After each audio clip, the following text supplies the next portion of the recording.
முருகப்பெருமானின் அடுத்த அவதாரத்தை நம்ம இன்றைக்கி பார்க்க போகிறோம். அது என்னன்னு தெரிஞ்சுக்கிறதுக்கு முன்னாடி நம்ம சேனலை சப்ஸ்கிரைப் பண்ணாதவங்களா சப்ஸ்கிரைப் பண்ணி வச்சுக்கோங்க. லைக் பண்ணுங்கள், பிடிச்சிருந்தா கமெண்ட் பண்ணுங்கள், ஷேர் பண்ணுங்கள். நம்ம இன்றைக்கி பழனி முருகனின் கதையை தான் பார்க்க போகிறோம். பழனி முருகர் கோவில் எப்படி உருவாச்சுன்றதை நம்ம பார்க்கலாம் வாங்க. அதுக்கு இந்த வீடியோவை ஸ்கிப் பண்ணாமல் பாருங்கள், தெரிஞ்சுக்கலாம். சிவபெருமான் அவர் குடும்பத்துடன் இருக்கும் பொழுது ஒரு நாள் நாரதர் அப்படின்னு ஒரு ரிஷி சிவபெருமானிடம் ஒரு ஞானம் பழத்தை கொண்டு வந்தார். சிவபெருமான் இந்த உலகை யார் வேகமாக சுற்றி வராங்களோ அவங்களுக்கு இந்த ஞானப்பழம் என்று சொன்னார்.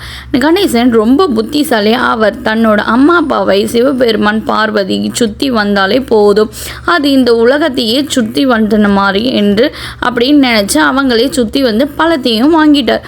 முருகன் தன்னோட மயிலில் வேகமாக உலகத்தை சுற்றி வந்தார். திரும்பி வந்து பார்த்தா கணேசன் ஏற்கனவே பழத்தை வாங்கிட்டார்னு முருகருக்கு ரொம்ப கோவம் வந்துச்சு. ஐயோ, எனக்கு இந்த பழம் கிடைக்கலையேன்னு வருத்தப்பட்டு பழனிக்கு போய் ஒரு ஆண்டி மாதிரி நின்னார்.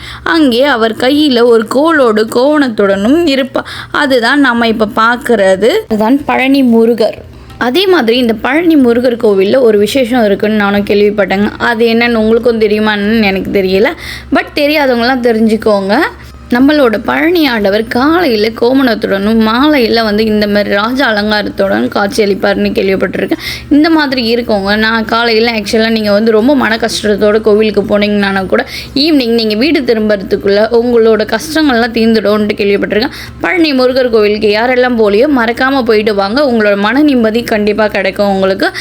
ஓம் சரவணபவன் என்று பதிவிடுங்க. இந்த பதிவு உங்களுக்கு பிடிக்கும்னு நினைக்கிறேன். பிடிச்சிருந்தால் சப்ஸ்கிரைப் பண்ணிடுங்க. மறக்காம நம்மளோட நெக்ஸ்ட் வீடியோவில் பார்க்கலாம். யாருக்கெல்லாம் முருகரை பிடிக்கும்னு மறக்காமல் கமெண்ட் பண்ணுங்கள்.